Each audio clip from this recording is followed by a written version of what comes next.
ইসরায়েলকে খুশি করার জন্য। মূলত ইসরায়েল মনে করে মধ্যপ্রাচ্যে ইসরায়েলের জন্য সব থেকে বড় হুমকি হচ্ছে ইরান।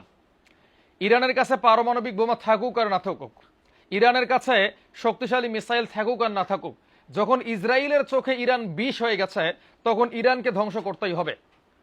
এখন হরমুজ প্রণালীর আশেপাশের দেশগুলো মুসলিম দেশ, একটাও কিন্তু মোশরেক দেশ নাই। আর চীন হচ্ছে ইরানের কৌশলগত মিত্র।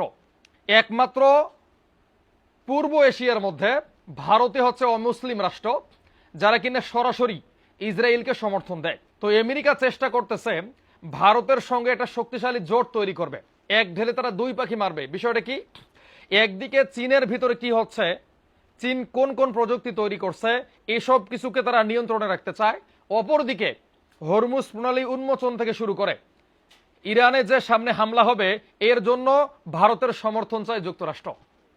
যুক্তরাষ্ট্রের অস্ত্র ভান্ডার কমে গেছে, এই জন্য যুক্তরাষ্ট্র চাচ্ছে ভারতের কাছ থেকে কিছু অস্ত্র সহায়তা নিবে, বা এমন একটা চুক্তি ভারতের সঙ্গে করবে যেন আমেরিকার কাছ থেকে মিলিয়ন বিলিয়ন টাকার অস্ত্র কিনে। আমি 2-3 দিন আগে আপনাদেরকে একটা নিউজ দিয়েছিলাম, সেখানে আমি বলেছিলাম যে আমেরিকার কাছ থেকে শক্তিশালী যুদ্ধাস্ত্র কিনছে ভারত। কেন কিনছে জানেন?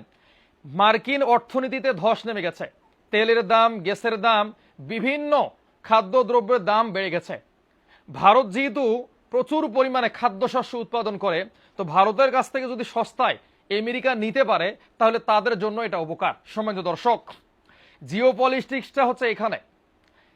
চীনকে মোকাবেলা করার জন্য ভারতের সাহায্য চায় আমেরিকা, অপরদিকে ইরান যুদ্ধে ভারতের সমর্থন চায় যুক্তরাষ্ট্র। তো এই সমস্ত বিষয়ে কিন্তু কথা বলার জন্য মূলত ভারত সফরে এসেছে মার্কো রুবিও। আমার এই কথার মধ্যে ভুল হতে পারে, আমি আবারও বলছি, আমি একজন শুধুমাত্র বিশ্লেষক। আমি বলছি না যে আমার কথা ঠিক, আমি বলছি আপনারা এগুলো নিয়ে পড়াশোনা করেন, এগুলো নিয়ে যাচাই বাছাই করেন। যদি আপনাদের কাছে ভালো লাগে অবশ্যই আপনারা আমার মতের সঙ্গে একমত পোষণ করবেন, আর যদি আপনাদের কাছে খারাপ লাগে তাহলে আপনারা আপনাদের মতামত পেশ করতে পারেন। সম্মানিত দর্শক, তো মার্কো রুবিও ভারত সফরে এসেছে, এটা মুসলিমদের জন্য মোটেও ভালো কোনো কথা নয়। আমি বিশ্বাস করি নিশ্চয়ই ইসরায়েল, ভারত এবং পশ্চিমারা মুসলিমদেরকে নিয়ে নতুন কোনো ষড়যন্ত্র করছে। তো সম্মানিত দর্শক, ভিডিওটা শেয়ার করেন, সবাইকে দেখার সুযোগ করে দেন।